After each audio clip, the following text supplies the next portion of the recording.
کہ اللہ کے نبی صلی اللہ علیہ وسلم جب دنیا میں تشریف لائے، تقریباً 6 مہینے پہلے اللہ کے نبی کے دنیا میں آنے سے ایک بہت بڑا جابر بادشاہ ہے جس کو ابرا کہتے تھے، اس بادشاہ نے اس گھر کی برائی کا ارادہ کیا اور یہ چاہا کہ اس گھر کو اینٹ سے اینٹ بجا دے، اس گھر کو ختم کر دے، اس گھر کو آگ لگا دے، تاکہ جو میں نے بیت اللہ بنایا ہے اپنے یمن میں لوگ آ کر اس کا طواف کریں اور اس کی زیارت کے لیے آئیں اور اس گھر کا نام و نشان مٹ جائے۔ کہتے ہیں کہ جب اس نے دیکھا لوگ مکہ مکرمہ میں آتے ہیں، وہاں جا کر طواف کرتے ہیں، وہاں دعائیں کرتے ہیں، بلکہ مسلم کی حدیث میں ایک عجیب بات آئی ہے، مسلم شریف کی حدیث میں آتی ہے، اللہ کے نبی صلی اللہ علیہ وسلم نے ارشاد فرمایا، میں نے مکہ مکرمہ میں بیت اللہ کا طواف کرتے ہوئے دجال کو بھی دیکھا ہے۔ دجال بیت اللہ کا طواف کر رہا تھا، میں نے اس کو دیکھا ہے۔ حضرت عیسیٰ علیہ السلام اس گھر کا طواف کر رہے تھے، میں نے ان کو دیکھا ہے۔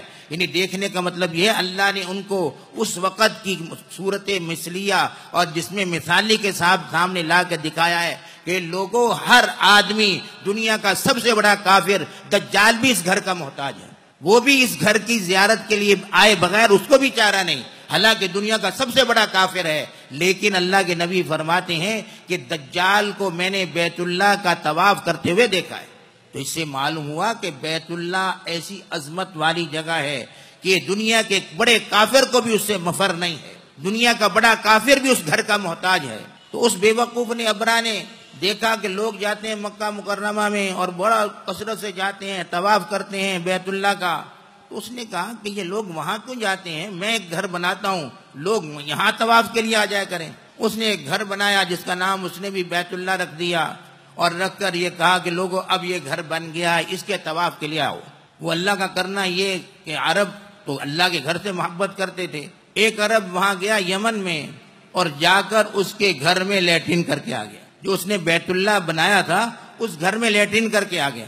اب جب لیٹرین کر کے آ گیا تو اس کو بڑا غصہ آیا ہے، کہتا اچھا میرا گھر جو بنایا ہے اس کو اتنا توہین کی گئی ہے، میں اس گھر کو مٹا کے آؤں گا، جس گھر والوں نے یعنی عرب نے جس نے یہ توہین کیا میں ان کو ختم کر کے آؤں گا اور گھر کو گرا کے آؤں۔ اب یہ سوچ کر یہ چلا ہے اللہ کے گھر کو گرانے کے لیے، بڑے ہاتھی لشکر لاؤ لشکر لے کے آیا ہے۔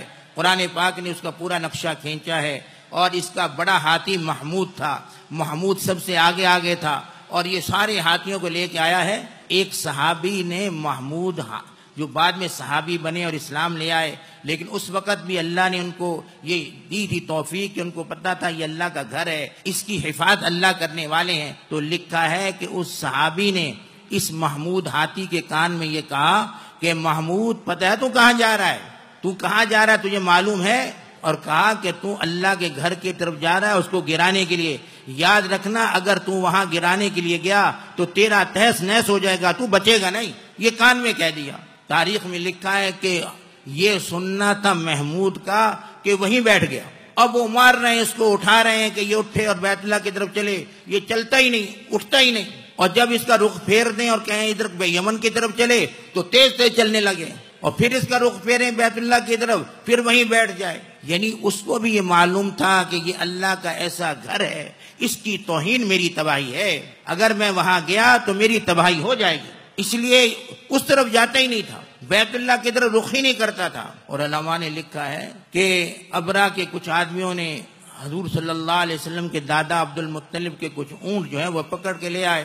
عبد المطلب کو پتا چلا کہ میرے اونٹوں کو پکڑ کے لے گئے ابرا کے آدمی، تو عبد المطلب ان اونٹوں کو لینے کے لیے ابرا کے پاس پہنچے۔ ابرا نے جب عبد المطلب کو دیکھا تو اللہ نے ان کو ایسی شان دی تھی اور ایسا روب داب تھا کہ وہ تخت سے ایک دم اٹھ گیا اور اٹھ کر ان کا استقبال کیا۔ عبد المطلب حضور کے دادا تھے، ان کا استقبال کیا اور استقبال کرنے کے بعد ان کو اپنے ساتھ تخت پہ بٹھایا اور پھر پوچھا کہ تم یہاں کیوں آئے ہو؟ کہا کہ اصل میں اونٹ لے کے تمہارے آدمی میرے آ گئے ہیں، میں اپنے اونٹ واپس لے آیا ہوں۔ تو ابرا کہنے لگا میں نے تو یہ سمجھا تھا کہ تم میرے پاس یہ سفارش لے کے آئے ہو کہ جی یہ اللہ کا گھر ہے، اس کو نہ گراؤ، ہے اس کو محفوظ رہنے دو، میں تو یہ سمجھا تھا، تم تو صرف اپنے اونٹوں کے لیے آئے ہو۔ تو عبد المطلب نے جواب میں کہا کہ وہ گھر کا مالک جو ہے وہ خود اس کی حفاظت کرے گا، مجھے اس کی ضرورت نہیں ہے، جو اس گھر کا مالک ہے وہ خود اس کی حفاظت کر لے گا۔ یہ کہہ کے کہ اونٹوں کا مالک میں ہوں، اس لیے میں اپنے اونٹوں کے لیے آیا ہوں، جو جس کا وہ گھر ہے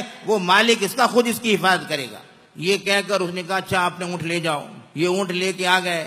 اب انہوں نے مکہ مکرمہ میں آ کے اعلان کیا کہ لوگوں یہ ایک لشکر آیا ہے اس اللہ کے گھر کو گرانے کے لیے. اس لشکر کے اندر ہاتھی ہیں بڑے بڑے، اور ان ہاتھیوں کو ہم نے کبھی دیکھا بھی نہیں. اس کا مقابلہ ہم کیا کریں گے؟ اس لیے ہم ان کا مقابلہ نہیں کر سکتے. اس طرح یوں کرو کہ یہاں سے نکل جاؤ اور نکل کر پہاڑوں میں چڑھ جاؤ. اللہ جل شانہ کا گھر جانے اللہ جانے. یہ کہنے کے بعد سارے لوگوں کو اعلان کر دیا. سارے لوگ وہاں سے نکل گئے مکہ مکرمہ سے. تو اب یہ حملہ کرنے کے لیے جب چلتا ہے، ہاتھی اس کے چلتے نہیں. محمود ہاتھی بار بار بیٹھتا ہے، مارتے ہیں اس کو طرح طرح سے، لیکن وہ چلتا ہی نہیں. کہ اتنا تھوڑا سا چلے ہوں گے یہ کہ اللہ کی طرف سے اللہ نے قرآن پاک میں فرماتے ہیں الم تر کیف فعل ربک باصحاب الفیل، تیرے رب نے ہاتھی والوں کے ساتھ کیا کیا کہ آپ کو معلوم نہیں ہے؟ فرمایا کہ الم یجعل کیدہم فی تضلیل، اللہ نے ان کو ذلیل و خوار کر دیا. اللہ نے ان کی تدبیریں بیکار کر دیں. اللہ نے ایسا ذلیل کر دیا کہ کوئی حد و حساب نہیں. اللہ آپ نے کیسے ذلیل کیا؟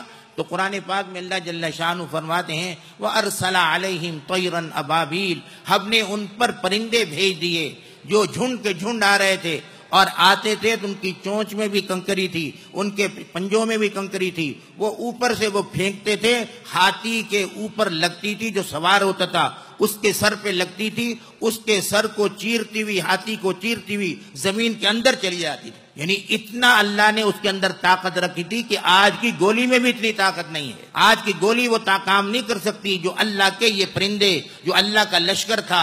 اللہ جل شانہ قرآن پاک میں ارشاد فرماتے ہیں لوگو وما یعلم جنود ربک الا ھو، تیرے رب کے لشکروں کو کوئی نہیں جانتا.